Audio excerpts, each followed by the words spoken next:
kami punya spot yang tadi saya cerita di atas genteng itu, kami tidur di atas karena atapnya masih asbes begitu ya, masih rata gitu, jadi bisa tidur di situ di atas sambil langsung lihat langit gitu. Nah, di situ waktu-waktu bisa cerita gitu ya.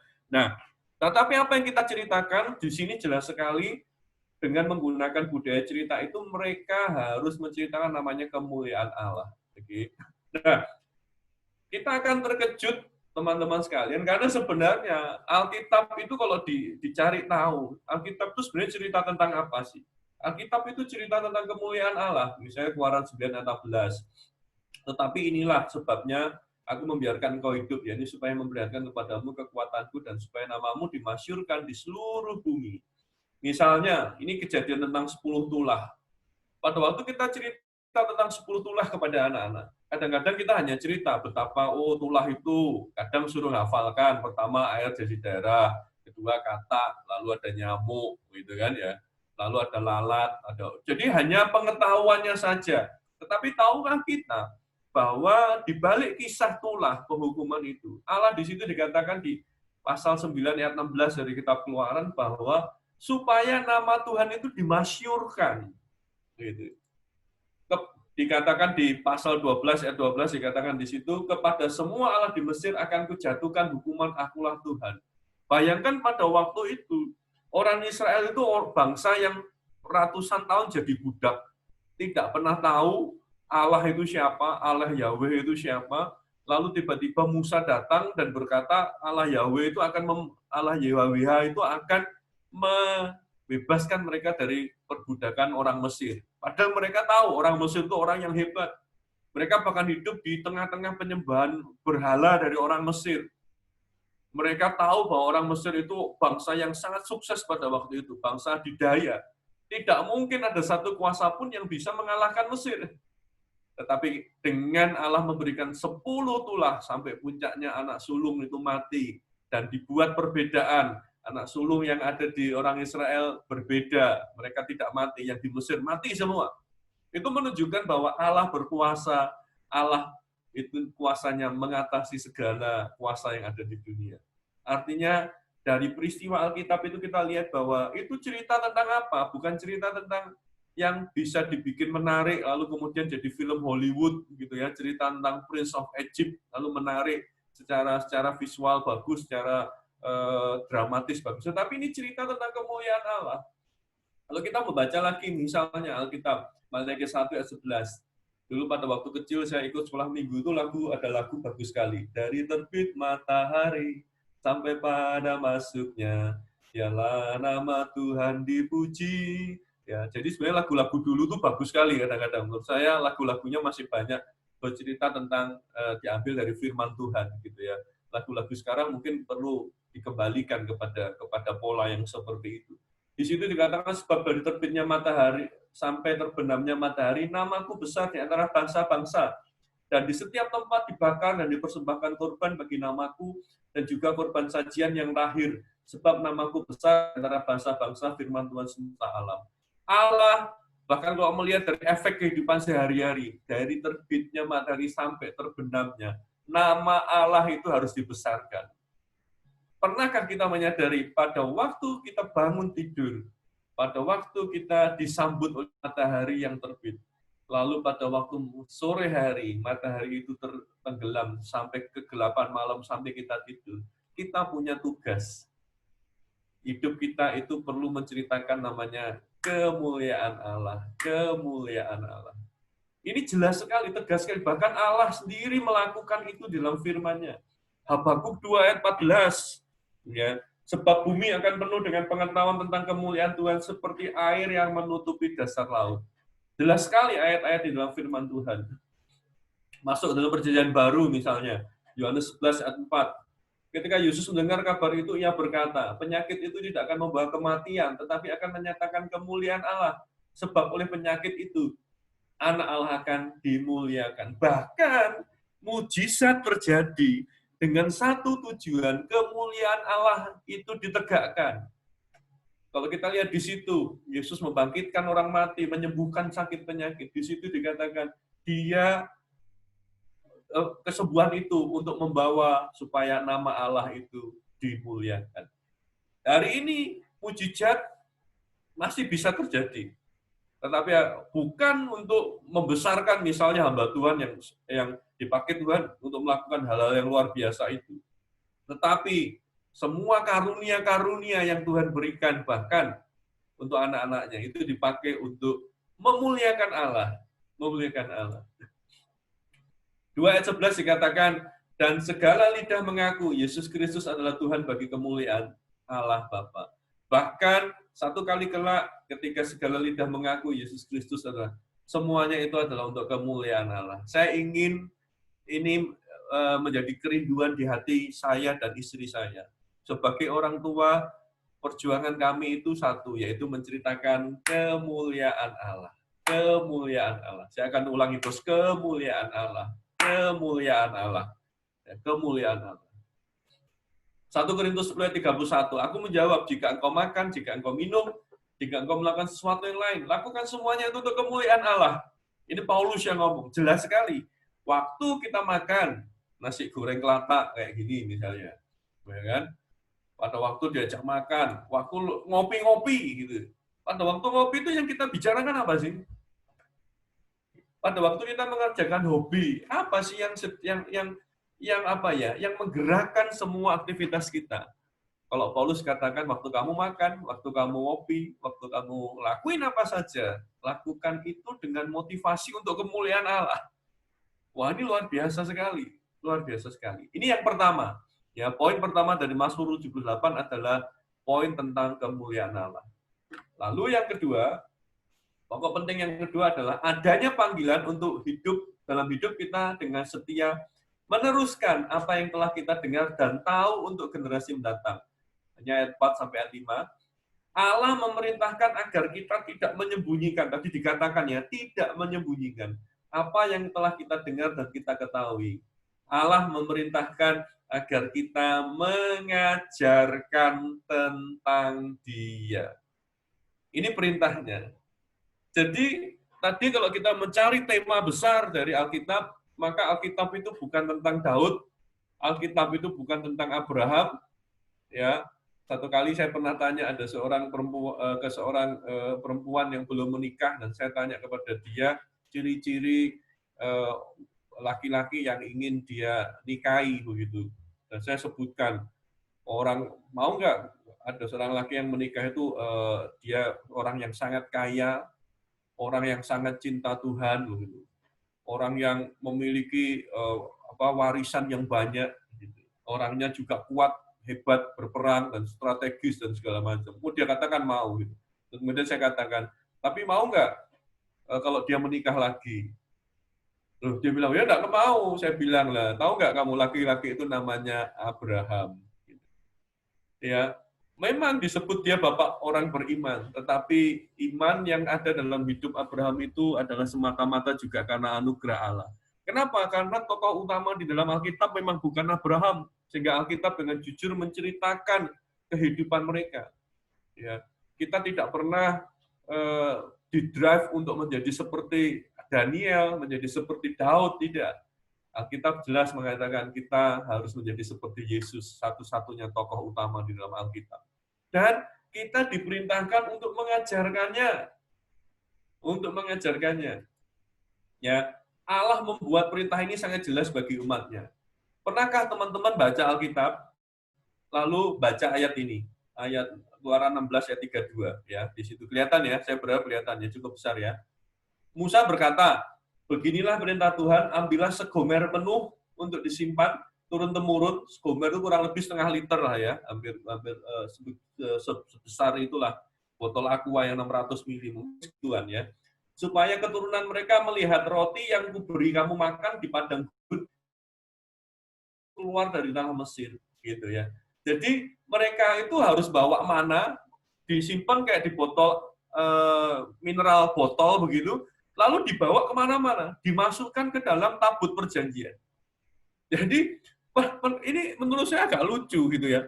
Orang-orang Lewi itu gendong tabut perjanjian, dibawa kemana-mana gitu. Dan teman-teman tahu di dalamnya apa? Kita baca di dalamnya itu Satu botol air mineral isinya mana? Ini kan lucu begitu. Lucu sekali loh, untuk apa? Tapi perhatikan, dikatakan di situ, untuk disimpan turun-temurun supaya keturunan mereka melihat roti yang kuberi makan kepada kamu. Supaya apa sih? Supaya satu kali itu anak-anak orang Israel tanya gini, Pak, itu kok ada om-om itu bawa tabut itu kemana-mana itu isinya apa sih, Pak? Lalu mereka bisa cerita, oh di dalamnya ada tongkat Harun, tongkatnya keren loh, bisa keluar bunganya, wah bahkan bisa berbuah gitu. Keren loh, ada roti mana? Segum, hah roti mana? Nggak busuk, roti mana itu apa? Gitu. Mana itu apa? Gitu. Disitulah mereka cerita. Artinya Allah memakai peragaan, membawa mana kemana-mana tadi, roti itu dengan tujuan apa sih? Untuk kisah kehebatannya memelihara orang Israel di padang gurun selama 40 tahun. Ratusan ribu, ya, yang dicatat 600 ribu laki-laki, itu bisa jadi lebih dari 1 juta. Ada banyak berkata 2 juta orang kasih makan sebegitu banyaknya di padang gurun. Kalau bukan karena kuasa Allah, kalau bukan karena Allah yang mulia yang memelihara mereka, tidak mungkin. Oleh sebab itu, Allah sendiri, ini bukan bacaan yang sederhana. Kalau perlu, kita juga pernahkah kita memikirkan ada tanda-tanda, ada peraga-peraga dalam hidup kita yang membuat anak-anak itu menjadi tertarik dan bertanya, kenapa kok papa menyimpan itu? Begitu ya. Kenapa begitu? Ya, misalnya saya pernah ditanya, ini guyon ya, misalnya ini guyon ya, jangan dianggap serius gitu. Ditanya, saya biasa dipanggil Kak Betuel, kalau di Surabaya saya dipanggil Kak Betuel. Kak Betuel ini setuju nggak orang pakai tato atau nggak pakai tato gitu misalnya gitu. Waduh, ini jawaban sulit gitu kan, karena teman saya banyak yang pakai tato. Nanti kalau saya bilang tidak kan nanti saya dimusuhin mereka gitu kan. Saya bilang gini deh, salah satu tato yang paling alkitabiah itu adalah tato salib ditaruh di atas pundak gini. Jadi kalau di pundak ini dikasih salib, itu tato alkitabiah. Loh kenapa? Karena itu kalau pas buka baju, anak-anak lihat, itu bisa jadi kesempatan untuk mengajar mereka. Loh kok bisa? Bukankah Yesus berkata, pikul salibmu, kan? Pikul salib dan sangkal dirimu, lalu ikut aku. Nah itu tato paling alkitabiah. Ya, hidup kita ini harus penuh peragaan. Peragaan untuk menceritakan kemuliaan Allah. Ini karya salib, bagaimana Kristus itu memikul salib. Ini bercanda ya. Tapi kalau yang mau nambah tato salib di punggungnya juga boleh. Saya sih nggak ada. Gitu ya. Itu artinya apa sih? Allah menggunakan banyak cara, bahkan hal yang sepertinya remeh untuk menjadi peragaan supaya kemuliaannya itu diceritakan. Keluaran 12 ayat 7. Dia bikin, jadi kamu harus tetap merayakan hari raya makan roti yang tidak berarti, sebab tepat pada hari ini juga aku membawa pasukanmu keluar dari tanah Mesir, maka haruslah kamu rayakan hari ini turun-temurun. Itulah suatu ketetapan. Allah menetapkan hari raya. Kalau kita baca kitab Keluaran, Imamat, Bilangan, itu kadang kita skip semua. Itu bosenkan gitu ya. Tapi sebenarnya di situ itu penuh dengan pelajaran-pelajaran penting. Bagaimana Allah menetapkan hari raya. Untuk apa? Supaya seluruh satu bangsa, bahkan generasi yang kemudian, anak-anak itu terlibat di dalam hari raya. Makanya sekarang saya lagi agak sedih ya. Agak sedih kenapa? Karena dalam komunitas-komunitas Kristen, dalam gereja misalnya, ya mengadakan ibadah, misal perayaan, kadang-kadang perayaan hari raya itu hanya dikhususkan disegmentasi, gitu ya. Perayaan Natal untuk orang dewasa, perayaan Natal untuk anak, perayaan Natal untuk remaja. Padahal kalau pada waktu itu sebenarnya kita mengatakan mereka punya konsep perayaan yang Allah desain itu ya secara keluarga yang jadi satu. Ya, makanya secara pribadi ya bisa debatable, bisa banyak yang tidak setuju juga. Saya secara pribadi tidak terlalu setuju dengan sekarang ada istilah misalnya gereja anak dan segala macam. Karena sebenarnya gereja atau persekutuan orang percaya itu seharusnya lintas generasi. Ya, iman itu harus diajarkan secara, ya mereka harus bisa melihat bagaimana papa mamanya merayakan. Gitu. Tapi sayang sekali hari-hari ini misalnya ini ya di tempat saya pelayanan begitu, misalnya biasanya gereja itu sepi kalau pada waktu perayaan Paskah atau Jumat Agung, khususnya Jumat Agung. Kenapa? Karena biasanya kalau Jumat Agung gitu kan, itu sekolah-sekolah khususnya sekolah Kristen biasanya liburnya bisa 1 minggu, ya liburnya bisa 1 minggu. Dan di kota Surabaya, ini di Surabaya sih, di Jogja nggak seperti ini, saya percaya di Surabaya saja. Itu sepi, nggak ada yang ibadah, sepi semua, sepi. Kenapa? Pada berlibur. Wah, kenapa? Karena hari liburnya panjang, lalu tur-tur agent tour itu kasih diskon-diskon besar-besaran. Wah, mereka bisa libur lama, gereja sepi. Hari raya Paskah lupakan, itu adalah hari libur. Gitu. Padahal kalau kita lihat tujuan ada hari raya, itu di situ penting sekali untuk kamu rayakan turun temurun, dirayakan turun temurun supaya orang itu mengingat kemuliaan Allah.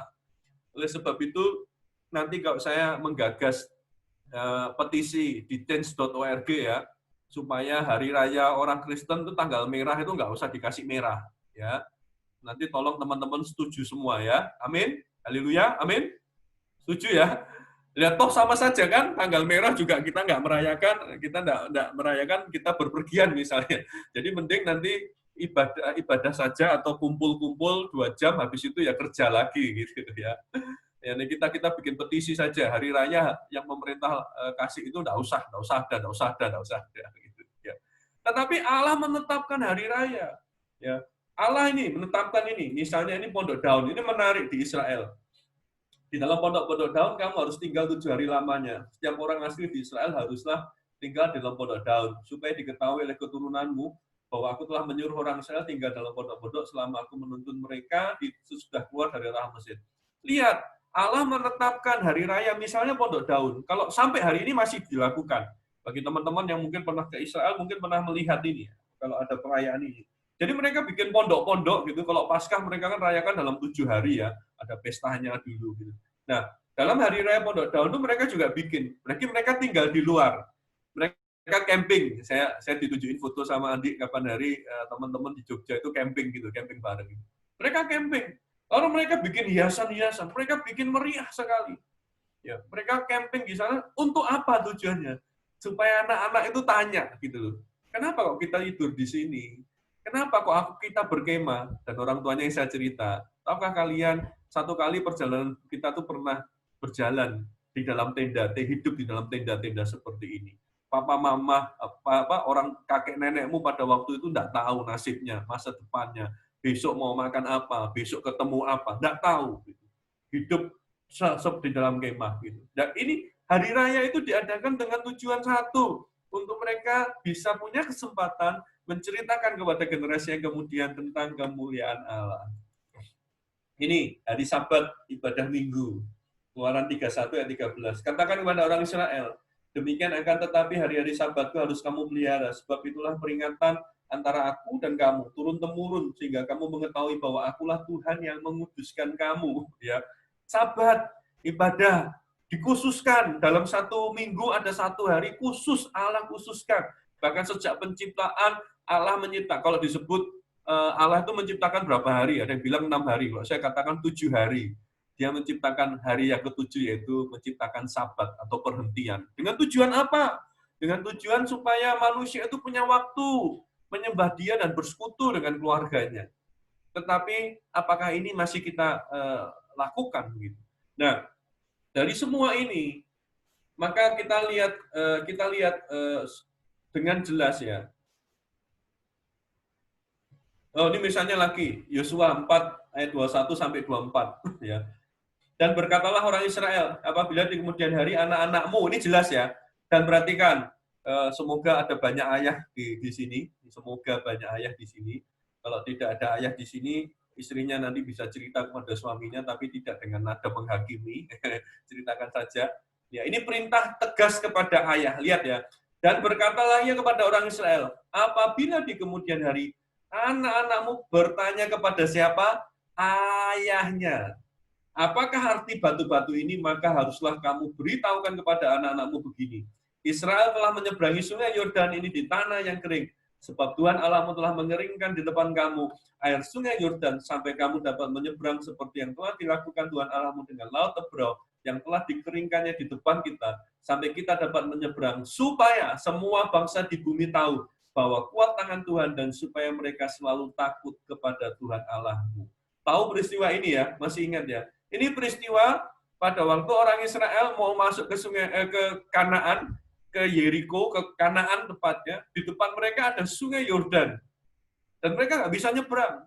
Tetapi kemudian orang-orang Lewi bawa tabut perjanjian, pada waktu kaki mereka menjejak atau menyentuh sungai itu tiba-tiba seperti terbendung. Sungai itu berhenti mengalir dan mereka bisa melewati sungai itu. Tidak mungkin ada yang bisa melakukan itu kecuali Allah yang mulia itu melakukan kuasanya. Dan apa yang terjadi setelah itu? Yang terjadi adalah Allah memerintahkan mereka mengambil 12 batu sebagai perwakilan suku-suku orang Israel. Dan tentu teman-teman ingat, batu itu dibawa kemana-mana. Dan setiap kali mereka berhenti, batu itu disusun seperti ini. Jadi kayak mesbah seperti ini. Jadi seperti monumen. Coba bayangkan teman-teman. Ini kan sepertinya perintah Allah ini kayak kurang kerjaan gitu ya. Kayak iseng gitu. Kita ini disuruh kemana-mana bawa batu gitu, bawa batu. Apalagi kalau saya boleh katakan ini jelas perintah untuk ayah. Bawa batu kemana-mana. Nanti kalau berhenti batunya disusun, ditata jadi monumen. Untuk apa tujuannya? Tujuannya karena Allah tahu bahwa manusia sejak kecil itu dibekali dengan rasa ingin tahu, ya kan? Anak-anak tuh rasa ingin tahunya tinggi. Ya jangan dibunuh rasa ingin tahunya. Rasa ingin tahunya sebisa mungkin ya dijawab. Dan mereka akan tanya, untuk apa sih Pak kemana-mana kita bawa batu? Untuk apa sih Pak kemana-mana harus nata batu itu jadi monumen? Itulah kesempatan untuk seorang ayah bercerita tentang kuasa Allah yang menghentikan, membendung sungai Yordan. Wah, luar biasa.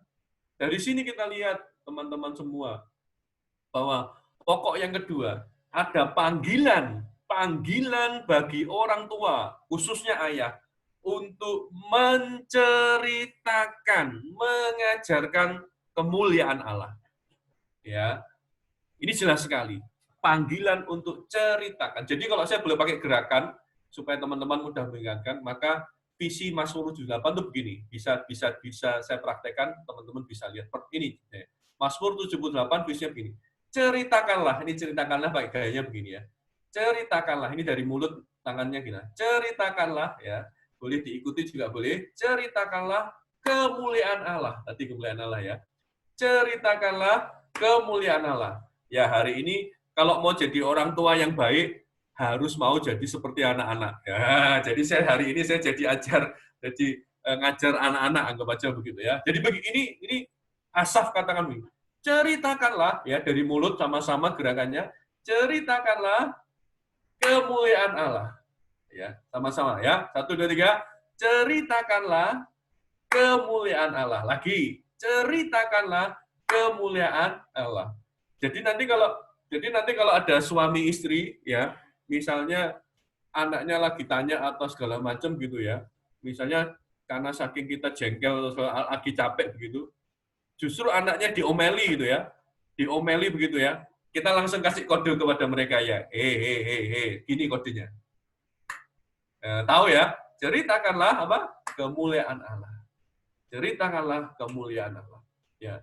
Jadi gitu, kalau nanti ada suaminya lagi ada punya waktu gitu, lagi layah-layah di ranjang gitu ya. Lalu anaknya datang mau ngajak cerita, tapi suaminya merasa aduh papi capek, betul ya. Terus kemudian dia lebih asik main gadget begini. Nanti istrinya nggak usah marah-marah. Istrinya tinggal panggil, Nah, gitu ya. Tinggal kasih kode saja, gitu ya. Nanti kalau istrinya lagi asik dengan TikTok ya, istrinya lagi seneng TikTok itu lagi bikin video TikTok, anaknya lagi mau datang mau minta cerita-cerita, nggak usah dimarahin, tinggal kasih tahu. Jadi saya tahu itu. Ceritakanlah kemuliaan Allah.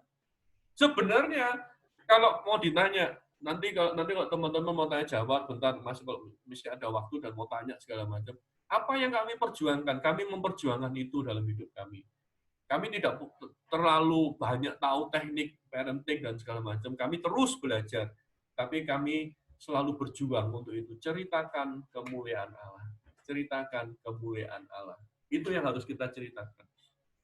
Saya suka bertukang, suka bikin sesuatu. Kemarin itu lagi kerjakan sesuatu, harus kayak melester gitu ya, ada lantai dan tembok yang harus diplester, ditata, dirapikan begitu. Sambil melakukan itu, ya anak saya datang begitu, dan dia tanya-tanya tentang surga, tentang wah ini kan seru gitu ya. Tetapi ya karena kita punya komitmen, orang tua harus punya komitmen dalam capek dan segala macam, kita harus minta anugerah Tuhan untuk kita bisa melakukan tugas ini. Ceritakanlah kemuliaan Allah. Dua pokok itu yang penting ya, kemuliaan Allah dan ceritakan. Tetapi yang ketiga, ayo kita lihat, waktu saya tahu tidak banyak, saya cepat saja, adalah kebutuhan mendasar, pokok penting yang ketiga. Yang pertama tadi bicara tentang kemuliaan Allah, yang kedua harus diceritakan kemuliaan Allah, bukan ceritakan yang lain gitu ya, ceritakan kemuliaan Allah ya. Teman-teman, yang ketiga ini yang penting, adanya kebutuhan mendasar bagi generasi mendatang untuk mengenal Allah, kemudian menaruh kepercayaan mereka padanya, tidak melupakan perbuatan-perbuatannya, tetapi memegang perintah-perintahnya.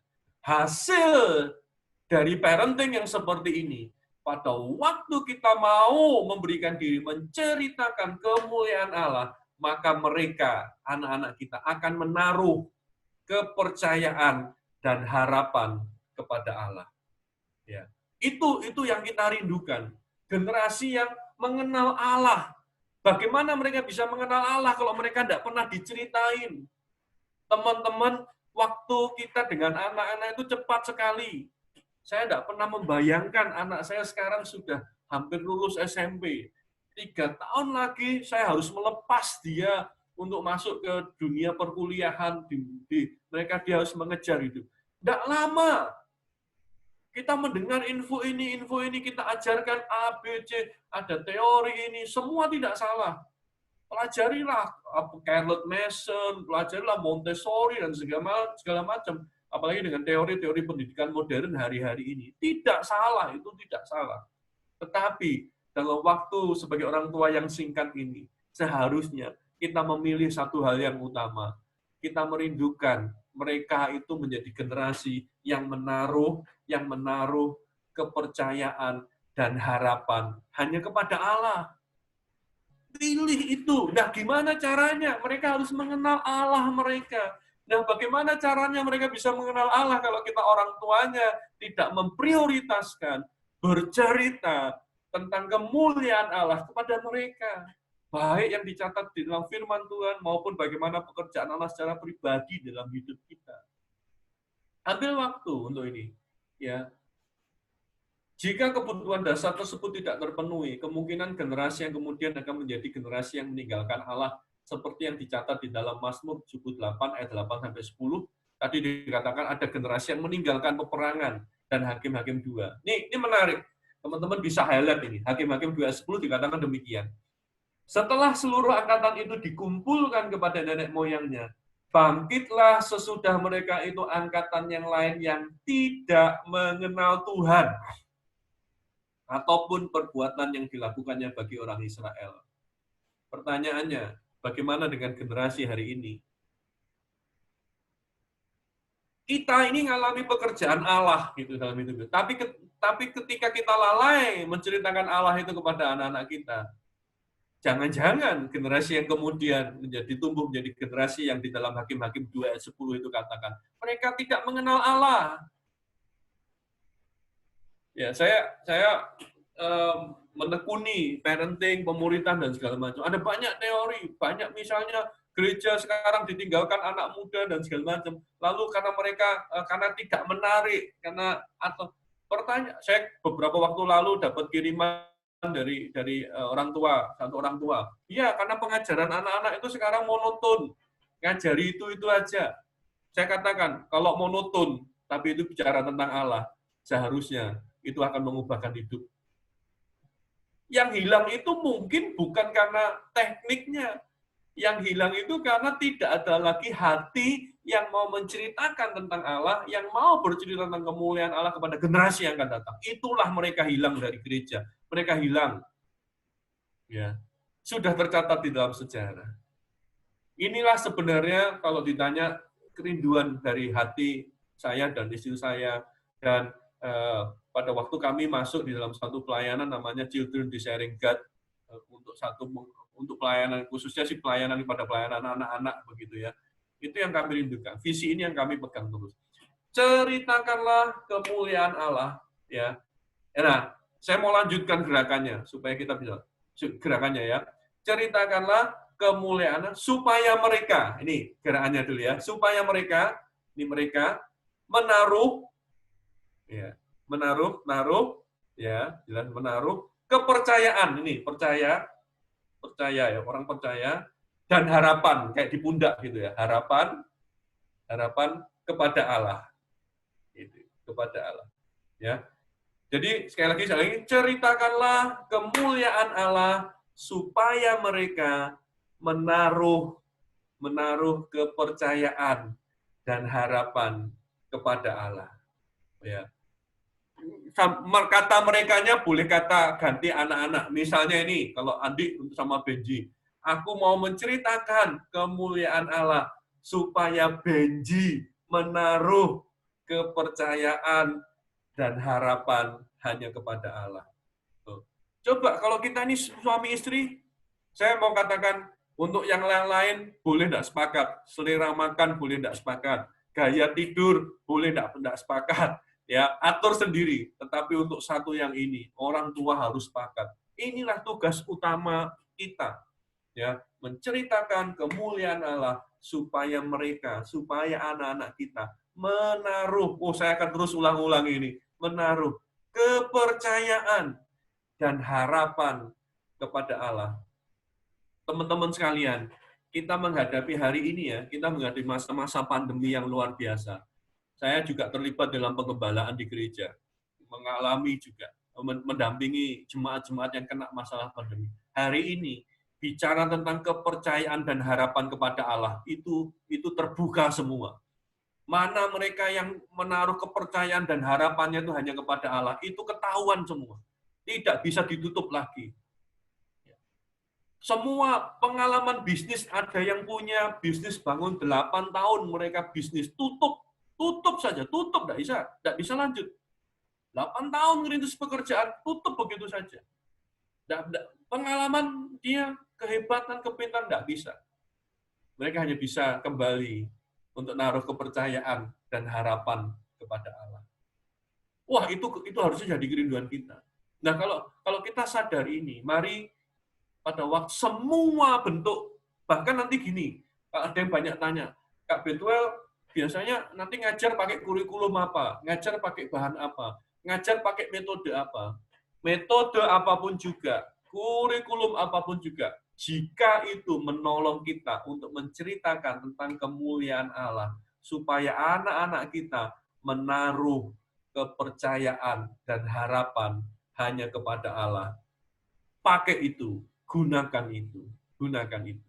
Ya, jadi ini sharing saya, Mazmur 78 ini bicara 3 hal tentang kemuliaan Allah yang harus diceritakan dan diajarkan supaya generasi itu akan mengenal Allah dan akhirnya mereka akan menaruh kepercayaan dan harapan mereka kepada Allah.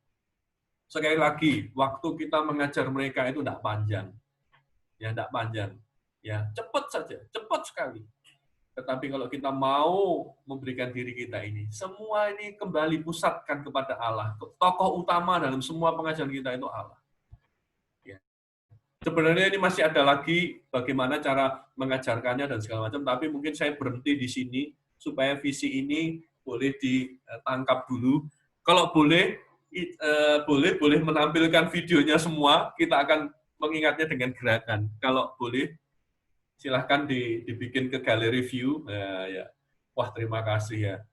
Ya. Terima kasih ya.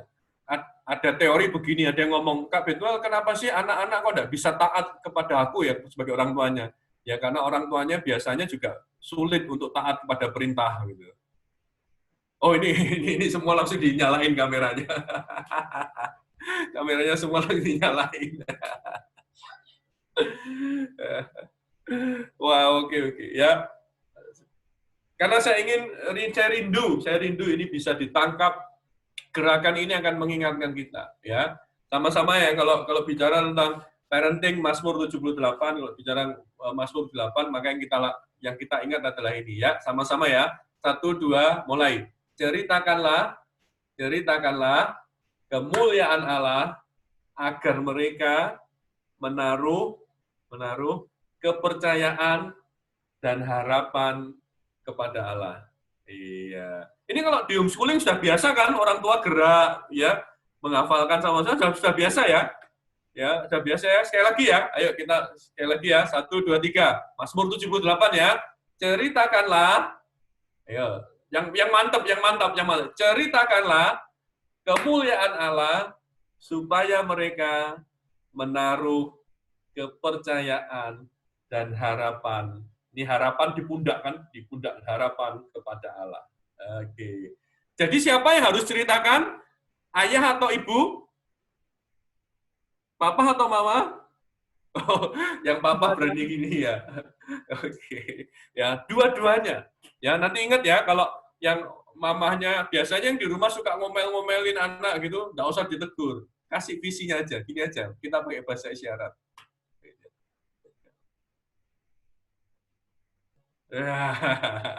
Ya, ini supaya ini mudah diingat. Lakukan itu. Mungkin itu sih yang saya mau sharing. Itu Bro Andi ada karena kalau nerusin panjang sekali nanti waktunya. Itu aja dulu ditangkap, ya. Saya kembalikan kepada pihak yang berwajib. Ya, tanggapan. Iya, tanggapan. Ya. Terima kasih Ko Betwell buat share-nya yang luar biasa. Saya sendiri diingatkan lagi, diteguhkan lagi bahwa memang di dalam semua hal kita juga pernah mendengar dari teman yang lain yang sesama homeschooler juga bahwa tujuan semuanya dari homeschooling, dari pendidikan anak kita tidak lain tidak bukan supaya kita ini bisa menyaksikan tentang Tuhan, menceritakan tentang kebesaran Tuhan dan kemuliaan Tuhan. Nah, itu sesuatu yang lebih penting dari segala yang maksudnya akademis yang lainnya, meskipun itu bukan tidak kalah penting juga. Tapi yang paling penting adalah menceritakan tentang kemuliaan Tuhan kepada anak-anak kita, kepada generasi yang mendatang. Ya. Ini Mazmur 78 akan langsung jadi highlight buat kami khususnya ya. Buat kami, teman-teman juga yang ada di Jogja, ini akan jadi highlight khusus, termasuk tentang ininya, gerakannya ya kok ya. Ya. Ceritakanlah kemuliaan Allah kepada Benji nih. Ya, gitu. Ya, menarik banget. Diingatkan, itu beberapa teman-teman juga senyum-senyum. Bambang, thank you sudah masuk di waktu-waktu yang tepat. Diberkati banget ya. Mungkin kalau ada yang mau menanyakan sesuatu ya, silahkan bisa tanya. Nih ada Cisuling juga. Halo Ci. Halo. Halo. Ya, termasuk ya tadi Ko Betwell juga sharing tentang masa-masa pandemi ini jadi ujian juga buat parent ya. Jadi ujian juga buat parent untuk benar-benar menunjukkan, mengajarkan kepada anak-anak tentang bagaimana orang tuanya percaya dan menaruh harapan hanya kepada Allah. Benar-benar ini masa-masa pandemi ini ya banyak kami pun mengalami proses gitu ya, tapi kami melihat proses ini jadi kesempatan untuk kami bisa menyaksikan kepada anak kami ya, kepada anak kami bagaimana orang tuanya tetap percaya dan menaruh harapan, benar ya Ben? Percaya kepada Tuhan ya. Oke, mungkin teman-teman silakan kalau ada yang mau nanyain sesuatu langsung karena orangnya nggak terlalu banyak langsung bisa open mic aja, bisa di unmute, kemudian bisa tanya. Ini asik. Silakan kalau ada yang mau nanyain sesuatu sama Cisuling dan Kobet. Kobetwel. Ya. Bambang sudah open mute, mau nanyain sesuatu, Bang?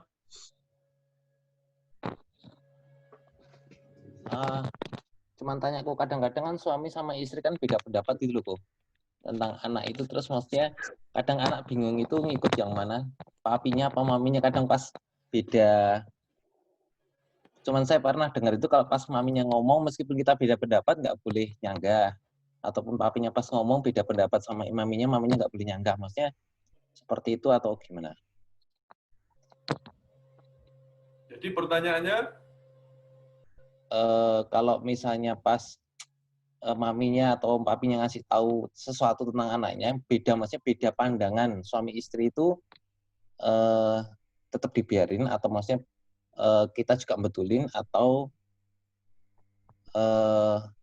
konfirmasi nanti terus gimana ya? Kadang-kadang kan nyeletup ya enggak gitu, tak kan masih pernah ada yang bilang kan juga nggak boleh debat di depan anak, maksudnya seperti itu loh. Takut bingung atau gimana? ya, yang pertama sih balik ke visi tadi ya. Jadi menurut kalau kita tahu bahwa kita sebagai orang tua ini dipanggil untuk bercerita tentang Allah, maka seharusnya semua nasihat-nasihat kita nanti kembalinya ke sana. Justru ketika suami sama istri ini bisa satu visi, gitu ya, bisa di visinya tadi sama, maka sebenarnya apapun isunya itu seharusnya ya, walaupun cara menyampaikannya berbeda, seharusnya mereka akan memiliki pesan yang sama, gitu. Isinya sama. Jadi yang pertama kali, makanya kemana-mana kami sharing visi dulu. Kami tidak akan sharing teknik, kami tidak akan sharing komunikasi, kami tidak sharing, karena visi ini akan menyatukan. Gitu. Visi ini akan menyatukan, sehingga bahkan isi pesan kita kepada anak-anak ya sama. Begitu. Misalnya masalah disiplin, gitu. Otomatis kami berdua pada waktu menyampaikan masalah disiplin kepada anak-anak, kami sudah secara prinsip hampir mirip, gitu. Kami tidak akan menghukum, kami tidak akan mendisiplin ketika anak melakukan kesalahan, karena semua orang bisa melakukan kesalahan, begitu. Tetapi kami akan mendisiplin dengan sangat keras ketika anak itu memberontak, ketika anak itu against the authority. Karena memang itulah cara Allah itu bisa diperkenalkan, yaitu ketika otoritas Allah itu ditegakkan dalam kehidupan kita. Nah, paling gampang lihat adalah ketika anak itu against our authority, itu kami akan sangat sepakat, gitu. Jadi tidak akan berbeda. Gitu. Tapi kalau anak itu misalnya anak itu jatuhkan barang, gitu ya, saya jatuhkan barang berkali-kali, saya tidak perlu marah sama dia, gitu. Ya dibantu, gitu, diajarin supaya tidak jatuh gimana. Tapi kalau kita sudah kasih tahu, kamu kalau panjat itu, kamu teruskan, itu akan roboh. Dia masih mengulanginya, tidak perlu tunggu 2 kali. Disitulah kami langsung disiplin dia. Bahkan sebelum kejadian itu betul-betul terjadi pun, karena dia yang sudah against our authority, gitu. Ya, dan itu sebenarnya kan kenapa itu kita tegakkan? Karena itu mengajar mereka untuk bisa menghormati otoritas Allah juga dalam hidup mereka. Nah, jadi sebenarnya visi awalnya sih itu yang dilakukan. Dan biasanya begini, biasanya kalau ada teguran-teguran yang berbeda di depan anak-anak antara suami dengan istri, saya malah agak merasa hebat. Biasanya kalau ayah-ayah itu cenderung pasif, permisif ya, jarang ya melakukan itu. Biasanya kan istri yang banyak memberitahu. Betul? Apakah begitu? Betul? Betul ya. Anak-anak itu kan banyak cari mamah daripada cari papa ya, benar ya? Di Jogja gitu juga, ya kan? Mamahnya lebih banyak dicari sama anak-anaknya. Bambang dicari atau istrinya yang dicari Bambang? Yang dicari anak-anak? Istri ya. Ya. Laki-laki, ayah yang dicari sama anaknya di dunia itu cuma saya. Anak yang cari ayah itu cuma anak-anak saya. Datang ke saya dan tanya, "Pi, mami di mana?" gitu. Sama juga cari saya untuk cari maminya. Ya, tetapi sekali lagi gini, kalau saya boleh jawab,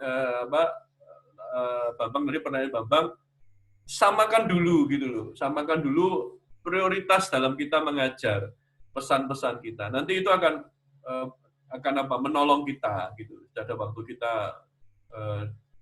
biasanya semakin kita visi itu semakin satu, maka pada waktu kita ngomong ke anak-anak itu akan bisa saling melengkapi, gitu ya, saling melengkapi. Saya tidak mau membahas teknik komunikasinya, tetapi mungkin yang saya kasih masukan kepada teman-teman adalah itu. Apakah kita ini sama nggak? Bahwa setiap momen kami punya tagline, every moment is God's moment. Every moment is God's moment. Setiap waktu adalah momen untuk bercerita tentang Allah.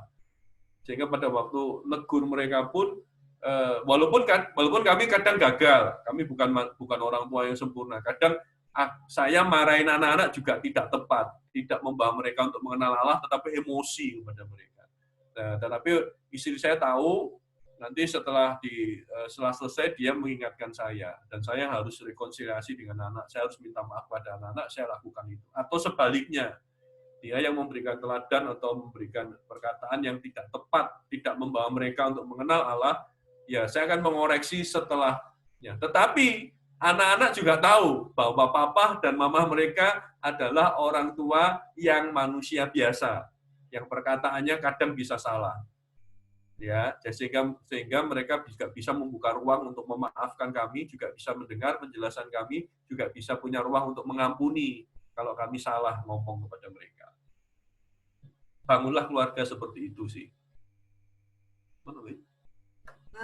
Sebetulnya kalau hal yang berbeda pada waktu sehari-hari dalam kehidupan kita dengan anak-anak itu hal yang wajar banget. Apalagi suami dan istri punya pendapat yang berbeda itu sangat wajar karena kita dibesarkan masing-masing dari keluarga yang berbeda, cara yang berbeda, latar belakang yang berbeda. Otomatis cara kita membawa anak-anak kita, merawat mereka juga bisa jadi berbeda. Nah, di awal pernikahan kami memang menyadari ada begitu banyak hal yang berbeda. Kadang saya ngomong A, dia bisa bilang B. Saya bisa bilang C, tiba-tiba nanti dia bisa bilang D. Jadi ada banyak, sepertinya tuh anaknya punya kesempatan mengadu domba orang tuanya. Sampai akhirnya kami memang betul-betul desperate di awal-awal kami punya anak, karena kami juga waktu itu tidak ada banyak bimbingan dari orang tua dan sebagainya. Kami survive di kota perantauan, berdua aja masing-masing, suami saya tidak ada keluarga, saya juga tidak ada keluarga. Jadi kami survive berdua sampai akhirnya kami desperate dan kami berkata, kayaknya tidak bisa deh kalau kita melakukan parenting seperti ini terus-menerus gitu loh. Dan akhirnya kami sepakat karena hal terbesar yang menjadi pertengkaran dalam rumah tangga kami akui adalah masalah parenting. Ya, itu masalah terbesar dalam hubungan saya suami istri di awal pernikahan kami. Karena kami sangat berbeda dalam cara mendidik anak-anak kami. Tapi sampai akhirnya pada satu titik kami berkata, kita tidak bisa begini terus, sehingga kita perlu meletakkan masing-masing apa yang kita bawa, apakah itu latar belakang kita, kebiasaan kita, dan sebagainya, kita letakkan kepada Tuhan, kita taruh, dan kita menggunakan Alkitab, kita cari tahu dari Alkitab apa yang menjadi prinsip kebenaran yang harus kita pegang bagi keluarga kita. Dan sejak itu kami lebih memilih begini, untuk menghindari perbedaan pendapat. Kami selalu, jika ada masalah, kami selalu cari apa ya nasihat firman Tuhan untuk masalah ini dulu. Gitu ya. Jadi misalnya antara kakak adik nih, apinya adiknya yang salah, saya bisa bilang kakak. Dulu kami tahu adiknya memang yang nakal, gini. Saya bilang, loh enggak, kakaknya ya gitu, gini. Nah, tapi sekarang kami membalik itu, jadi kami menggunakan apa ya nasihat firman Tuhan untuk menyelesaikan masalah ini dulu. Baru kami, setelah itu kami berbicara dari hati ke hati kepada anak-anak masing-masing. Jadi, sudah mengurangi tingkat cerewetnya mama-mama digantikan dengan nasihat firman Tuhan. Saya dulu cerewet sekali sampai anak saya, mami ini suka marah-marah gini ya. Ya itu memang kodratnya wanita. Kalau enggak marah-marah itu memang aneh gitu ya. Tetapi saya sekarang lebih memilih menggunakan perkataan saya seminimal mungkin tetapi berisi padat yaitu firman Tuhan. Jadi sampai satu kali anak saya yang perempuan, anak saya perempuan laki satu. Yang kakak adik cewek-cewek ini mungkin karena perempuan dua ya ada rasa bersaing dan sebagainya. Yang nomor satu dominan, yang kedua lebih lemah lah ya hitungannya. Karena anak kedua tuh biasanya lebih lemah ditindas oleh yang pertama gitu. Nah, lalu mereka bertengkar sampai akhirnya yang kedua ini mungkin tidak tahan mengeluarkan kata-kata yang saya anggap tidak sopan kepada kakaknya. Itu tidak menaruh rasa hormat kepada orang yang lebih tua, walaupun cuma beda berapa tahun gitu. Lalu saya panggil dia, saya berbicara, kamu tahu nggak? Saya nggak marahin dia gini langsung cerewet. Kamu bertengkar sama Cece terus enggak gitu lagi. Tapi waktu itu saya panggil, kamu tahu nggak firman Tuhan itu pernah ada yang berkata kalau kamu membenci saudaramu tuh kamu sama seperti membunuh. Kamu kalau ngomong gitu, kamu benci sama Cece. Saya tanya gitu. Kalau kamu membenci itu sebetulnya sama dengan dosa membunuh. Saya bilang gitu. Terus tiba-tiba dia keluar. Oh, saya pikir ini anak ini memang betul-betul dihajar, ini harus dihajar. Kok lagi orang tuanya ngomong, dia malah keluar. Ternyata dia mengambil buku renungan harian dan Alkitabnya, lalu dia baca satu ayat di kitab Yohanes ya. Dia baca ayat itu, barang siapa membenci saudaranya, ya seperti seorang pembunuh. Ternyata 2 hari yang lalu, dia membaca Alkitab dan ayatnya tentang itu. Lalu dia berkata kepada saya, ini tak maksudnya Mami. Waktu itu saya merasa, wah luar biasa ya. Coba saya ngomong hari itu, saya nasihati dia, saya mengarahin dia cerewet. Kok kamu bertengkar terus sama Cece? Kapan sih kalian ini bisa tenang, duduk gini. Mungkin tidak selesai, sampai hari ini bisa terjadi pertengkaran terus yang seperti itu. Tapi pada waktu itu rasanya langsung suasana itu jadi stop. Persaingan kakak beradik itu hampir tidak pernah lagi kami lihat sampai hari ini. Bahkan mereka bisa menjadi seperti best friend yang berteman baik, saling bercerita setiap malam dan sebagainya. Karena saya tahu bukan dari nasihat yang gimana karena kita ceramahin dia tiap hari, tetapi firman itu bekerja dan mengubahkan hidup anak-anak. That's it gitu. Jadi kami lebih memilih nasihat firman Tuhan apa dulu, baru nanti kita bicara yang lainnya. Itu untuk menghindari, karena kalau firman Tuhan kan ukurannya sama, baik suami atau istri harus sama dong, firman Tuhan jelas kok. Kalau pendapat dia, pendapat saya bisa beda-beda. Tetapi kami menggunakan dasar, yaitu firman, dan setelah itu bisa kita lihat gimananya.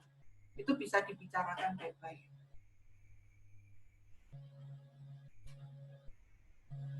Oke. Saya kok. Ya. Nah, nih baru mau ngomong Cik Jani nih. Cik Jani langsung nih Cik Jani dari luar pulau nih, dari Riau. Betul ya, Cik? Belitung. Ya. Oh, dari Silakan. Belitung. Hah? Dari Belitung. Iya, Belitung. Apa kabar? Baik. Bersyukur sekali ya. Sebenarnya sebelum ada momen ini, kemarin saya kan selama sebulan itu setelah GKKW kan mencari tahu metode ya, namanya udah di rumah tuh mau semua yang sekolah secara online pun tetap homeschooling lah menurut saya ya, karena waktu dengan anak banyak. Saya bingung gitu loh, mau ke anak gimana, teknisnya gimana, maksudnya saya tahu tapi jembatannya saya bingung. Akhirnya suatu ketika saya lagi mencuci piring gitu, langsung ada bilang soal menceritakan gitu loh. Tapi bingung lagi, ini gimana, maksudnya nggak ngerti gitu loh. Nah, bersyukur ada melalui Kobetwell ini jadinya lebih ada tahapan-tahapan pribadi yang bisa saya jalankan. Nah, cuman yang saya ingin kalau suami saya kan kalau kita cerita bisa ya membawakan menarik segala macam. Nah, suami saya bacanya flat kayak pembawa berita gitu kalau Nah, saya sebagai penolong gimana ya? Maksudnya pengen sih suami bisa balance karena jangan sampai saya yang kayak memonopoli gitu loh untuk hal beginian gitu. Sebagai penolong ini untuk suami bagaimana ya? Maksudnya saya yakin dia mau, tapi bisa ada tips and triknya nggak gitu loh. Terus dan juga bagaimana anak yang tidak terlalu interest gitu dengan cerita. Karena saya punya 3 anak, 10 tahun, 8 tahun, dan 6 tahun. Yang 10 dan 8 tuh suka banget. Jadi selama jam makan, kalau breakfast, dan makan siang, makan malam, saya pasti kan kelar duluan kan. Saya pasti makan selesai duluan. Saya lanjut cerita. Nah, biasanya saya cerita dari buku-buku Aesop gitu loh. Nah, ada kepikiran mungkin, ada yang cerita Alkitab itu sudah habis kalau storytelling malam-malam. Ceritanya kan itu terus ya Daud lah, kalau enggak Musa lah segala macam. Nah, apakah harus nanti cerita yang langsung baca dari Alkitab atau bagaimana ya untuk anak umur sekian? Gitu. Sebetulnya tips untuk bagi saya ya, kalau bagi saya pribadi membaca flat itu nggak masalah sih. Kalau bagi saya, kadang karena saya membacakan ke anak-anak saya juga ya flat-flat aja, nggak ada yang sampai segimananya enggak. Karena kalau saya terlalu ekspresif, gimana anak saya langsung merasa aneh ini, ngapain sih gitu. Jadi flat aja, menurut saya nggak masalah. Yang penting itu mau membacakan pada waktu anak-anak kita belum bisa membaca. Yang pertama itu. Tapi pada waktu anak-anak kita sudah mulai belajar membaca, kami menyarankan untuk kita bersama-sama dengan anak-anak membaca Alkitab itu bersama-sama. Jadi enggak kita yang bacain terus. Jadi ada interaksi langsung antara anak dengan Alkitab langsung. Nah, kadang kita ini end up-nya pada waktu membaca Alkitab kan selalu gini, ini berkali-kali saya dengar cerita-cerita Alkitabnya itu aja gitu loh. Ini sudah diulang 100 kali cerita tentang Daud dan Goliat ya gitu-gitu aja, gak bisa berubah Goliatnya yang menang, lalu nanti dikalahkan lagi, Goliatnya yang menang lagi, kayak drama-drama sampai 1001 episode gitu. Nah, seringkali orang tua end up dengan cerita-cerita yang seperti itu di Alkitab. Nah, tetapi jarang sekali kita ini menggali satu kalimat atau beberapa ayat di dalam Alkitab ini lebih detail. Gitu. Satu kali suami saya ini, kita berdua memang mengajar sekolah minggu, tetapi itu juga tidak menjadi jaminan bahwa kita bisa bercerita menarik dengan anak-anak kita di rumah. Jadi tidak usah khawatir. Kalau tidak mengajar sekolah minggu, aku merasa kurang menarik untuk anak-anak. Enggak, itu bukan jaminan. Tetapi satu kali pada waktu suami saya ngajar sekolah minggu, memang ada anak ini yang cerita Alkitab semua aku sudah tahu. Aku sudah tahu cerita Alkitab semua. Tetapi pada satu kali pada waktu dia bercerita tentang Ayub, tahu kan semua ceritanya gitu. Ayub juga gitu-gitu, ceritanya 1000 kali diulang ya gitu-gitu. Tetapi satu kali dia buat hitungan ya, dihitung kekayaan yang hilang itu berapa. Jadi dia cari tahu harga kambing sekarang ini berapa, harga sapi sekarang ini berapa. Jadi kalau di total itu kehilangannya berapa. Jadi diajak dia pakai kalkulator, dihitung dan sebagainya. Totalnya kehilangannya tuh sampai sekian. Nah, dari situ langsung ada interestnya anak itu, bahkan sampai pulang dari sekolah minggu itu dia bisa bercerita luar biasa excitednya tentang kisah Ayub yang sudah 1000 kali dia dengar. Gitu. Tetapi hari itu dia mendengar sesuatu yang berbeda hanya karena kita menambahkan sedikit lebih detail pada bacaan-bacaan kita. Nah, padahal kalau kita menggali Alkitab kita, itu sangat kaya sekali.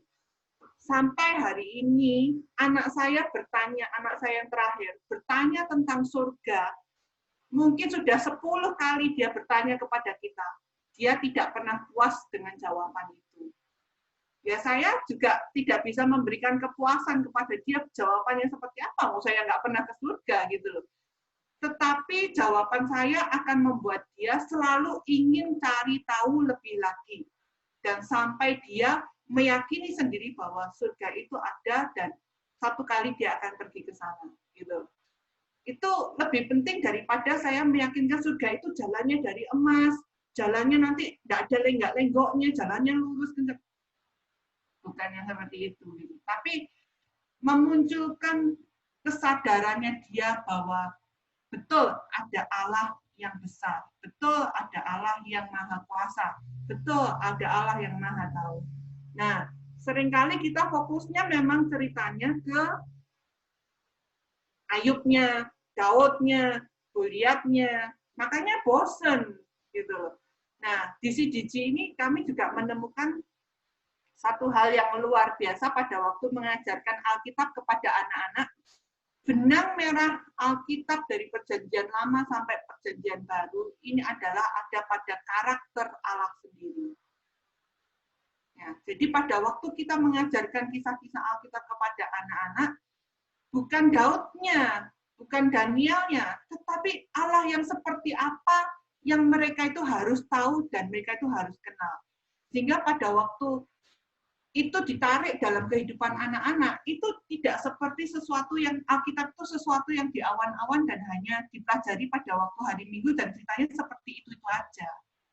Tapi kalau kita tarik benang merahnya bahwa disitulah ada karakter Allah yang maha apa, itu akan langsung otomatis mengubahkan hidup mereka secara pribadi. Oh iya, ternyata Allah maha tahu. Berarti kalau aku melakukan kesalahan tak sembunyikan, Allah tahu nggak ya? Tahu. Padahal itu mungkin cerita yang sama dari cerita yang kita ceritakan ke anak-anak kita 20 kali, 30 kali. Nah, ini yang baik yang bisa kita pelajari dari CDG ini juga. Ya, mungkin ini aku sharing dulu, bentar. Apa yang di-sharingkan Syuling tadi, masih ada waktu ya? Nggak apa-apa ya? Baru sejam kok. Oh, baru sejam. Biasanya berapa jam? Ya, baru satu 1 jam. jam. Baru 1 jam. Biasa 4 jam ya, Ci ya? Oh, biasa. 4 jam. Luar biasa. Tahu, Pak Andi. Aman-aman, waktu aman. Ini ngobrol santai. Ya. Oke. Antar. Tapi bersyukur loh, maksudnya kayak gini baru saya bener kayaknya dikebukain yang poinnya itu mengenal Tuhan. Memang kadang kita orang tua terjebak itunya ya, kayak moral of the story. Terjebak sekali. Jadi apa ya? Kadang saya gergetannya itu kurang di cerita itu kurang gitu menonjolkan karakter Allahnya itu yang rata-rata cerita Alkitab kok begitu. Maksudnya tidak menonjolkan karakter Allahnya itu loh, malah hanya bikin visual aja yang menarik gitu. Banyak sekali saya beli beberapa, rata-rata semua begitu. Ya, oke. Kalau gitu, ini ada satu hal yang mungkin teman-teman yang lain juga perlu dengar dan saya sharingkan. Jadi salah satu tadi kalau saya lanjutin ya, bagaimana kita menceritakan kemuliaan Allah kepada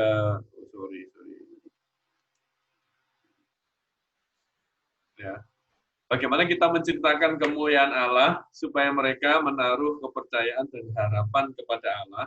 Caranya itu yang pertama adalah membangun kehidupan yang berpusat kepada Allah. Segala sesuatu hidup kita harus dipusatkan pada Allah. Kita harus banyak cerita tentang Allah lebih daripada kita cerita tentang pengalaman kita, hidup kita, cerita tokoh-tokoh yang lain. Cerita tentang Allah.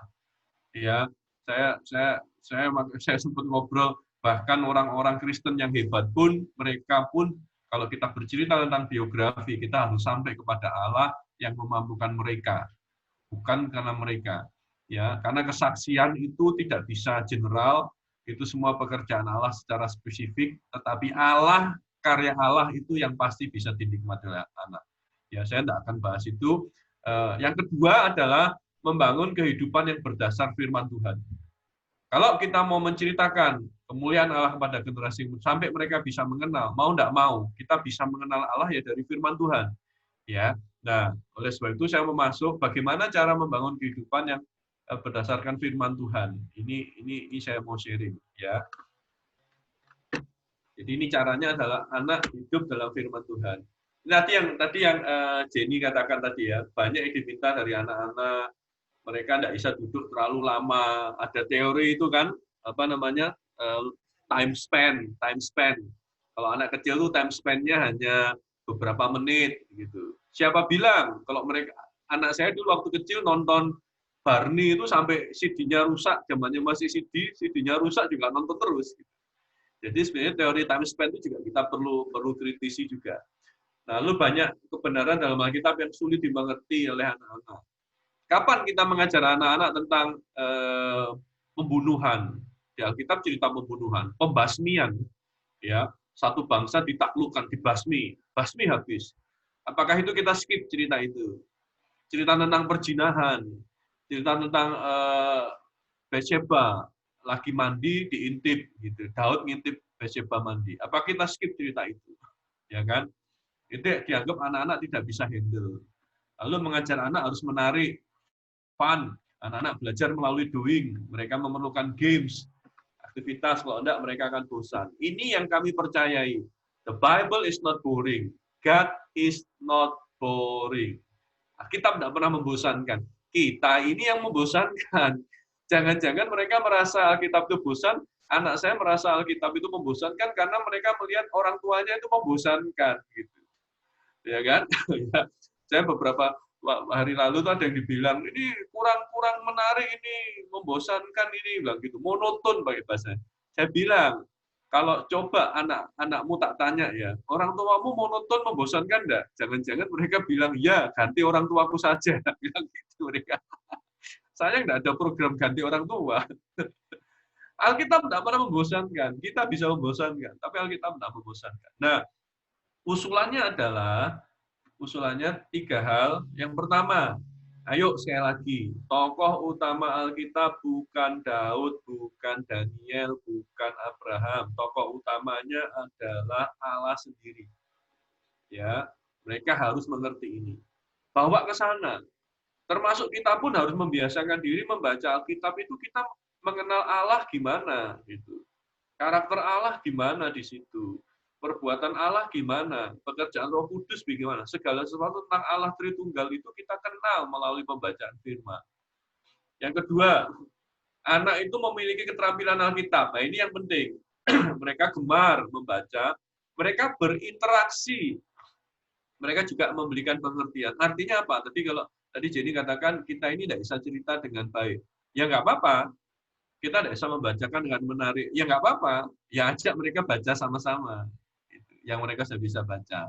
Kalau belum bisa baca, kita membacakan saja. Tenang saja, ya. Ajak mereka untuk berinteraksi dengan firman.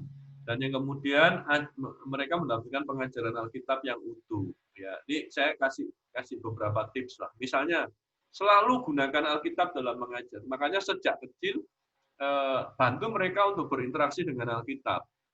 Kami waktu itu berkomitmen hadiah pertama yang anak-anak dapat pada waktu mereka bisa membaca adalah Alkitab.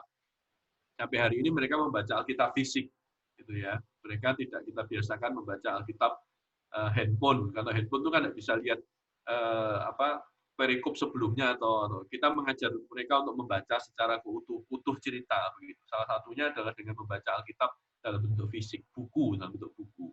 Ya, gunakan Alkitab dalam mengajar. Saya sempat sharing sama Andi, kalau bisa enggak pakai Alkitab yang dibuat itu, karena ya Alkitab itu pertama biasanya mereka enggak menekankan Allah sebagai tokoh yang Alkitab anak begitu. Judulnya kan adalah misalnya Daud pahlawan iman gitu. Ya bolehlah. Nanti judulnya adalah keledai yang berbicara. Loh, masa yang diingat anak-anak nanti keledai yang berbicara. Gitu. Bukan mengenal Allah yang berdaulat di dalam kehidupan orang Israel, bahkan Bileam, orang-orang yang kafir pun bisa dikuasai oleh hatinya oleh Allah, tapi malah yang mereka ingat keledai yang berbicara. Tidak begitu gitu. Tetapi masuklah, ajak mereka untuk betul-betul baca Alkitab. Ya waktu itu saya sempat kasih ada Alkitab terbitan Media Kerajaan Injil itu bagusnya menuliskan betul-betul kata-kata seperti yang Alkitab tuliskan. Ya. Kita ngajar Alkitab. Ya, ini ya kurang lebih lah. Apakah mereka menemukan jawaban hidup dari buku kehidupan? Ini yang penting gitu. Interaksinya tadi, tidak sekedar membacakan. Ya. Terus inilah ya, ajak mereka untuk membaca sama-sama, memikirkan sama-sama, menjawab pertanyaan dan menemukan kebenaran itu dari firman Tuhan. Ini prosesnya. Dan teman-teman ini tidak diperlukan mereka yang harus, oh aku harus sekolah teologi ya. Enggak. Ini baca sama, gampang kan? Baca firman bareng. Pikirkan sama-sama, pikirkan ulang-ulang. Kenapa kok keluar ini? Kenapa? Anak-anak, ya, mereka biarkan mereka bertanya. Ya cari jawabannya tentang firman Tuhan, dari firman Tuhan. Dan temukan kebenaran itu dari firman Tuhan. Ini salah satu tips yang kami lakukan juga. Ya. Mengajar sedemikian rupa sehingga anak-anak terlibat aktif dalam teks Alkitab. Jadi tidak hanya dibacakan, tetapi ini kuncinya mungkin kalau saya boleh menjawab. Ya, dorong mereka terlibat aktif dengan teks. Gitu. Bahkan kalau perlu, ini tadi ya nggak usah lah ini aja langsung. Ya, kalau perlu inspirasi mereka untuk menghafalkan ayat sama-sama, ngajar sama-sama. Ya, ini hal-hal yang penting. Apa yang dihafal pada masa anak-anak akan bertahan seumur hidup, itu prinsip yang baik.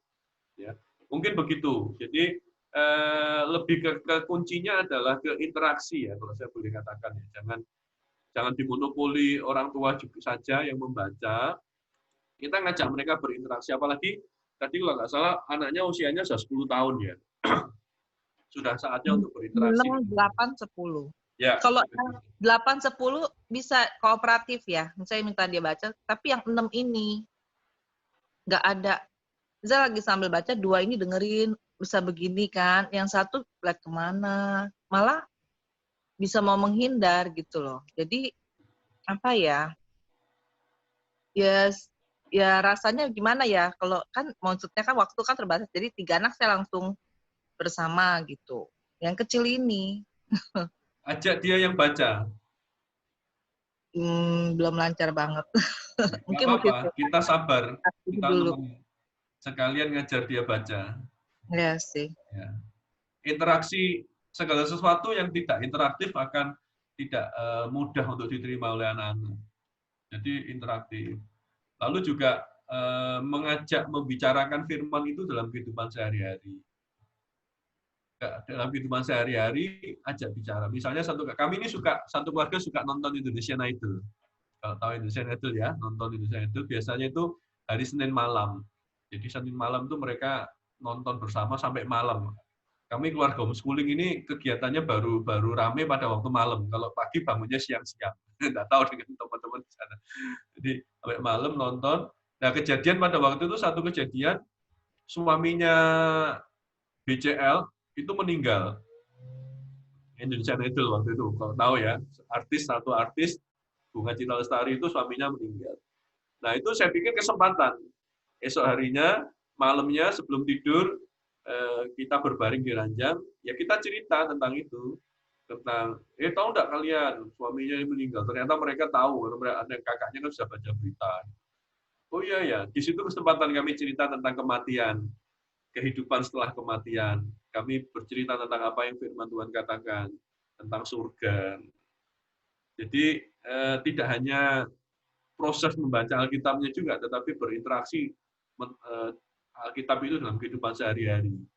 Itu kalau kita membiasakan, nanti lama-lama kita terbiasa. Jadi kita segala macam aktivitas kita coba kita terangi dengan firman Tuhan.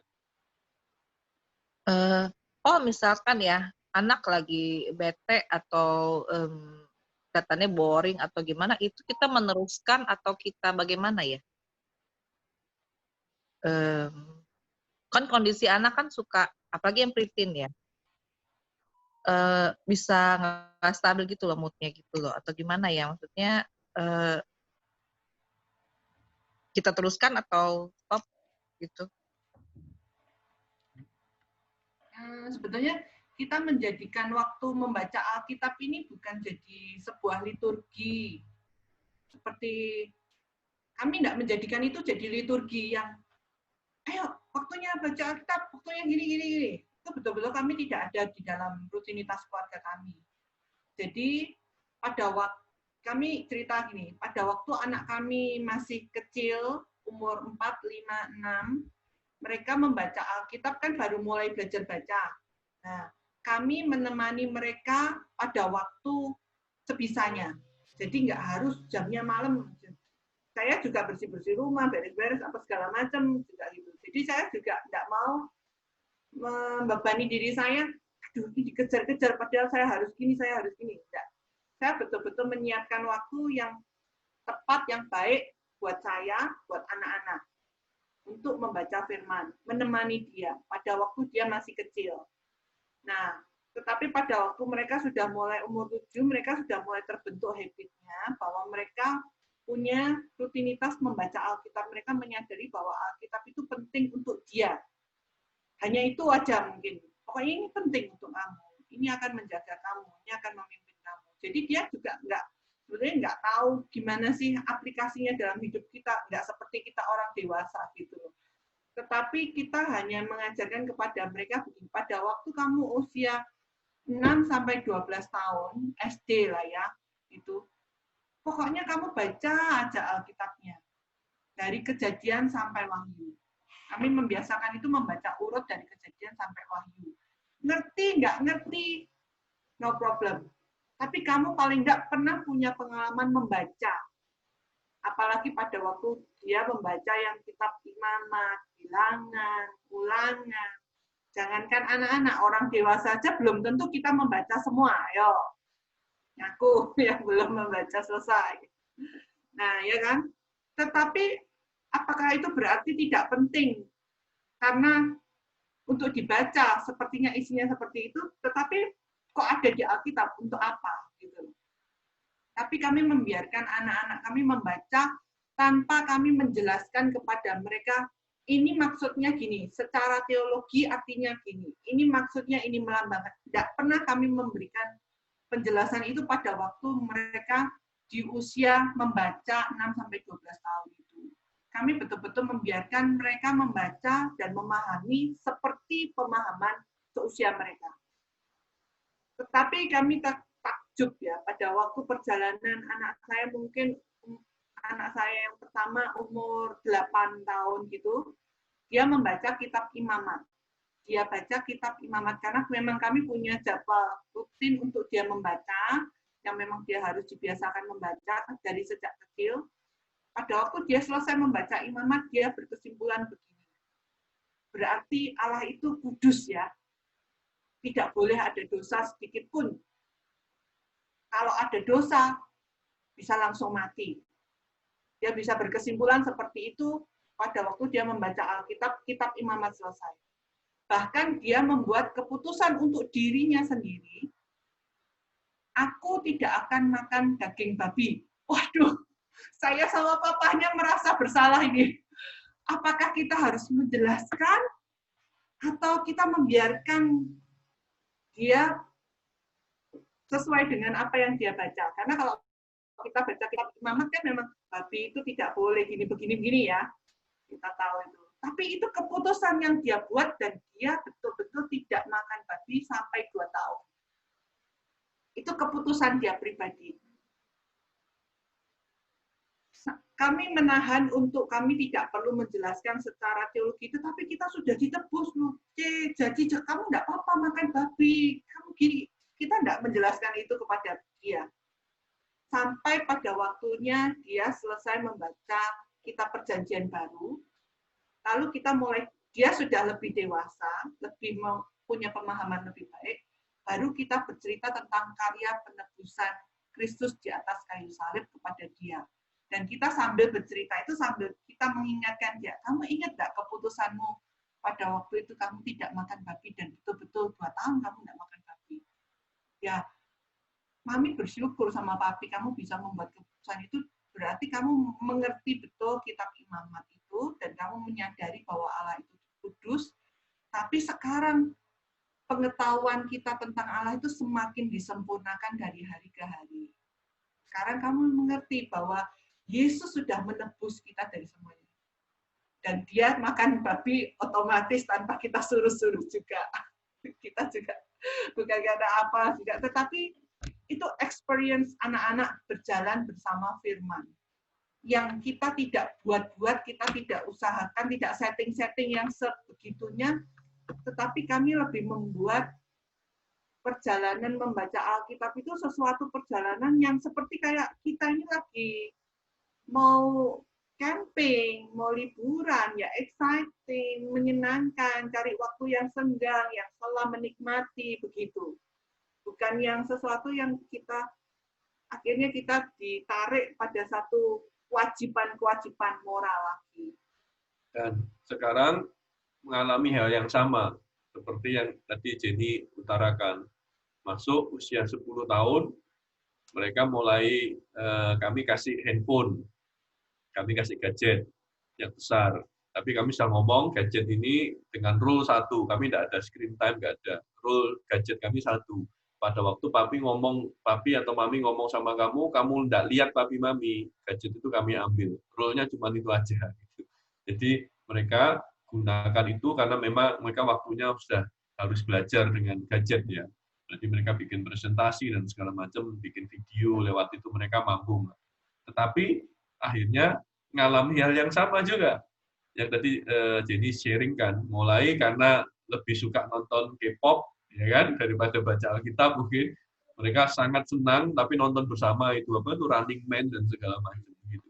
Jadi mulai ada tandingan gitu dalam kesukaannya membaca firman. Kami ngalami hal yang sama begitu. Tetapi mungkin pertanyaannya terus gimana dengan anak-anak remaja itu yang mulai tumbuh remaja usia sekarang, apalagi yang 10 tahun itu cewek apa cowok? Perempuan. Cewek. Biasanya Ya, apalagi kalau nonton sih enggak ya, dia cuma lebih suka lihat Pinterest. Memang kebetulan gadget juga kita batasin, cuman memang lucu sih, dia bilang dia kadang suka moodnya masih up and down, bener-bener ini ya. Saya bilang kamu pritin, memang hormon. Saya juga jelasin kenapa kamu begitu. Dia suka bilang, aduh kenapa sih ini tiba-tiba bete. Dia bisa langsung ini. Memang saya bilang saya kasih buku Aku Perempuan, aku jelasin kamu perempuan mau remaja nih, jadi akan mengalami gini-gini. Saya jelasin ke dia sih gitu. Ya, tapi kadang mempengaruhi ini ya, kalau dalam proses mengajar gitu loh. ya Ya. itu wajar ya. Ya mau tidak mau tetap harus ditemenin, tapi terus diusahakan. Mungkin kalimat ini semoga bisa menolong. Kita mengajar demikian rupa sehingga adanya respon yang lahir dari hati. Itu cara kita. Tadi berinteraksi tadi. Jangan disalahkan, tidak usah dikoreksi, bahkan kalau menurut kita itu kurang tepat, ya kita, kalau anak itu sudah berinteraksi dengan firman, itu sangat baik. Lakukan itu sejak kecil. Kalau anak-anak sudah punya interaksi dengan firman Tuhan, itu akan menjadi hal yang sangat, itu akan menjadi kehidupan. Firman itu tidak sekedar jadi skeleton, tapi firman itu tidak sekedar kerangka, tapi firman Tuhan itu jadi kehidupan. Jadi usahakan itu jadi respon, berinteraksi, ya. Kita membacakan oke, kita menceritakan oke, tapi kalau bisa dia terlibat di dalamnya. Nah, terus yang kedua, ini saya mungkin maaf ya, ini bukan bermaksud menyindir teman-teman, tapi bermaksud menghakimi. bukan. Saya ngomong untuk diri saya sendiri. Anak-anak tidak akan bersemangat belajar tentang Allah kecuali orang-orang yang mengajar mereka bersemangat tentang Allah dan firman-Nya. Minta maaf, ya, anak-anak tidak akan semangat baca firman kalau dia nggak pernah lihat orang tuanya baca firman. Ya, yang remaja moodnya lagi ketolong dengan hormon, tapi kalau dia lihat mamanya yang perempuan juga tergantung dengan hormonnya bermasalah, tapi mamanya tidak bisa menguasai. Maaf ya, ini bukan nyindir loh ya, ini bukan menyindir, menghakimi. Sorry, tapi kenyataan gitu. Ya kan, papanya boleh pendeta, papanya boleh khotbah, boleh sana sini ngomong apa segala macam, tapi kalau dia tidak pernah menunjukkan semangatnya, cintanya akan Allah dan firman Tuhan, anak-anak tidak akan tertular. Gitu. Yang terakhir, kalau kita ini sudah meneladankan, kita sudah mengajarkan, sudah mendisiplinkan dengan cara mendorong tanggapan dari anak-anak. Hanya Roh Kudus yang dapat mengubah hati. Oleh sebab itu, doa syafaat harus menjadi prioritas dalam tiap pemuritan kepada anak-anak dan orang tua mereka. Tiap malam kita berdoa, tiap malam kita mendoakan. Jadi ini step-nya. Pertama, ngajar firman itu dengan adanya respon. Mereka interaktif, gitu ya. Jangan dimonopoli orang tua. Biarkan mereka belajar firman. Ya, mereka bertemu dengan firman secara pribadi. Ya, berikan waktu banyak. Kalau teman-teman punya kurikulum atau bahan ajar, berikan waktu. Bahkan itu menjadi pelajaran pertama, mereka harus belajar firman. Disiplinkan mereka untuk itu. Temani mereka untuk itu. Jadi di rumah kami baca firman. Nanti kalau misalnya ada yang teman-teman butuh misalnya bahan untuk belajar firman, misalnya sudah mau SMP dan saya ada beberapa, ya, saya ada beberapa yang bisa dipakai gitu. Jadi saya bisa sharing. Ada yang dalam bahasa Inggris juga. Jadi itu baca Alkitab, nanti mereka bikin tanggapan, mereka baca. Nanti kita temenin mereka untuk berinteraksi. Ya. Tapi yang kedua, mereka tidak akan semangat kalau mereka tidak lihat orang tuanya semangat dengan Allah dan firman Tuhan. Percuma itu. Ya. Kalau mereka tidak akan taruh kepercayaan dan harapan pada Allah, kalau orang tuanya juga nggak lakukan itu. Mereka tidak akan belajar mengenal Allah kalau kehidupan kita juga tidak pernah dilihat, kita tidak belajar mengenal Allah dengan sungguh-sungguh. Tapi yang ketiga, kita sudah ngajar dengan cara yang benar, kita sudah meneladankan yang benar. Yang ketiga, semua itu bicara tentang hati, dan hanya Roh Kudus yang bisa mengubahkan. Dan jangan lupa didoakan. Gitu. Anak saya juga ngalami kok naik turun, perempuan, dan segala macam ya. Kadang baca Alkitab itu kayak, karena sudah katam, ini berbeda. Kalau karena sudah katam, sudah selesai, jadi merasa kadang seenaknya. Ya sudah ngerti gitu. Nah, saya tetap kejar dia gitu. Kalau yang tadi kan sisinya males ya atau enggak mau. Yang ini merasa sudah tahu, jadi kayak orang Farisi, kayak Taurat, ahli Taurat karena sudah selesai semua gitu. Jadi merasa sudah ngerti kok saya ini. Ya, enggak bisa, tetap harus kejar respon hati yang benar terhadap firman. Ya, 3 ini mungkin bisa dipraktekkan ya. Oke. Serius ini 4 jam, Di. Kamu yang bener aja. Oke. Yang jelas, malam ini adalah sesi pemanasan ya buat teman-teman yang gabung. Ini masih sesi warming up. Sesi perkenalan. Mungkin ada banyak teman-teman yang mungkin di grup, ini karena aku share juga di grup Growing Godway gitu ya kemarin. Ini siapa gitu ya, pendekar dari mana nih? Namanya kan sudah Bethuel dan Cisiuling, ini kayaknya pendekar. Jadi pertemuan dengan Ko Bethuel dan Cisiuling yang singkat waktu itu di Jogja, intinya pertemuan itu langsung membuat aku sama Ika langsung ngomong bahwa kita harus ngajakin ngobrol ke depan, kita harus ngajakin banyak orang supaya pesan yang disampaikan sama Ko Bethuel dan Cisiuling banyak didengar. Nah, hari ini previewnya. Karena saya berharap kalau memang, ya tadi kalau ini bukan nyindir tapi menghakimi, kalau ini sekarang bukan minta tapi nodong kok. Saya berharap, karena kan tadi Ko Bethuel juga bilang ya bahwa ini adalah preview, sebenarnya masih banyak ya. Artinya sangat berharap kalau mungkin teman-teman di sini juga pasti sangat diberkati, sama seperti hari ini aku waduh ditempeleng nih, banyak diingetin gitu ya. Kalau memang teman-teman diberkati sama seperti saya pengen kita bisa range waktu khusus untuk kita bisa ngelanjutin ke sesi pendalaman CDG. Kalau ada yang belum tahu ya, ini saya juga nggak ngerti tentang CDG, cuma secara sekilas ini CDG ini adalah apa ya, kayak movement parenting tapi basisnya firman Tuhan yang diinisiasi oleh Pastor John Piper ya, Ko ya, kalau nggak salah ya. Ya, John Piper.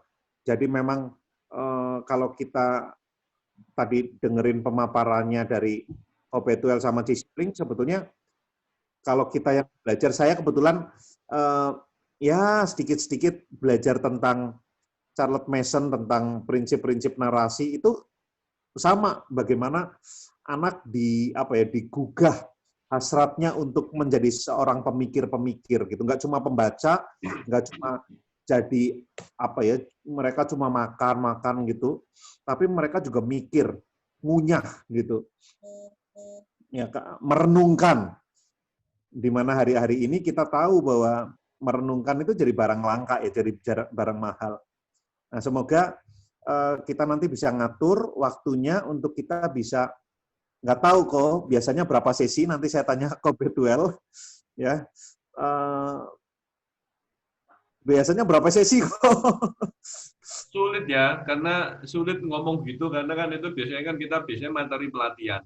Dan ini kan sebenarnya saya sesuaikan dengan parenting, dengan kita Materi ngobrol. pelatihannya biasanya berapa ini kok? Kalau Oh, dijadi macam-macam sih, ada banyak hal. Mungkin yang penting orang tua parenting mungkin belajar itu misalnya kayak apa namanya, menggali firman gitu ya, menggali firman bersama itu akan sangat baik mungkin ya, itu aja. Gali Ya, firman aja biasanya kita pengen ngajar sesuatu, pengen sharing menggali firman itu dengan sesuatu yang sangat sederhana gitu ya, sederhana. Nah, tetapi ya sederhana tetapi ya ada effortnya gitu ya, ada waktu. Nah, itu perlu waktu, itu perlu praktek, saya jujur aja belum pernah melakukan itu secara online. Ini kalau sampai terjadi ya ini pengalaman pertama karena kan memang harus praktek, jadi betul-betul buka Alkitab, terus kita tanya pertanyaan apa, itu kita memang gali di situ gitu. Tapi kalau itu memungkinkan ya nggak apa-apa gitu. Memungkinkan kok. Ya semoga ya Pak Betel, karena saya tuh tahu pengen banget anak-anak punya hati untuk mau mengenal Tuhan, bukan dari luar gitu loh. Dan ya namanya itu kan otoritas Tuhan ya, Tuhan yang membuka hati mereka ya. Tapi saya percaya kalau misalkan kita berusaha gitu loh, kan orang tuanya berusaha, masa kan Tuhan tidak mau membuka hati anak-anak gitu loh. Jadi ya bersyukur ya, maksudnya saya bersyukur ada seperti pertemuan ini karena untuk yang banyak orang tua tuh banyak sekali yang nggak gitu jembatannya untuk step-stepnya ini gitu loh. Goalnya tahu, punya hati untuk mengenal Tuhan yang dimana otoritas itu Tuhan yang punya gitu. Jadi tapi saya nggak mau pasrah, nggak mau patah semangat, maksudnya ya Tuhan ini orang tua mau berusaha gitu loh. Ya. Jadi nanti Cijani anu ya. Jadi siap untuk terlibat nanti kalau ada ini ya, kalau ada siap ngebantuin ya, organis. Aja dulu kok, masih tahap pemula ini. Sama-sama, semua ini pemula di sini nih. Mungkin gini di, mungkin aku kasih, aku dedicate Rabu ini untuk kalian deh, ya. Aku kasih dua kali Rabu untuk kalian. Oke. Kalau memang memungkinkan 2 kali Rabu, kalau memang ini tak Rabu depan. Ya, Rabu depan kalau memang bisa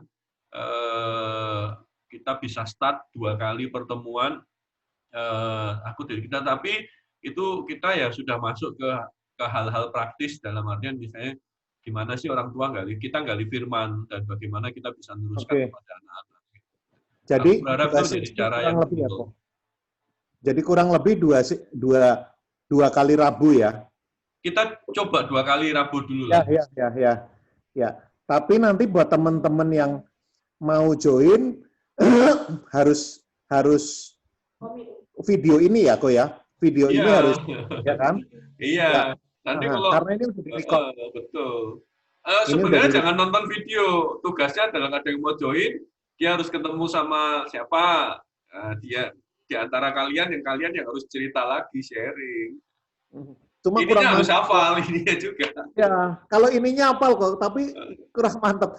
Kalau gini kok, ini memungkinkan nggak kok kalau ditambahin satu Rabu lagi untuk